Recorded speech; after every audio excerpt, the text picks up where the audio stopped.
madrugada, un enorme yacaré de casi 2 metros entró a una casa ubicada en las calles San Estanislao y Dublín del barrio San Juan de Asunción.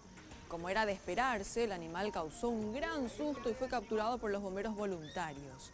El yacaré, tras ser detectado por los perros de la zona, se metió luego al patio de la casa de Benjamín Báez y se colocó en un pasillo donde se quedó. Finalmente, un bombero colocó una soga alrededor del hocico del yacaré. Otro le puso una hamaca encima y finalmente uno de los bomberos más fornidos del grupo, llamado Rodrigo Riveros, se arrojó sobre el animal y logró reducirlo para que sus colegas lo aten con piolas. El reptil fue alzado en una patrullera de la comisaría local y llevado al jardín botánico.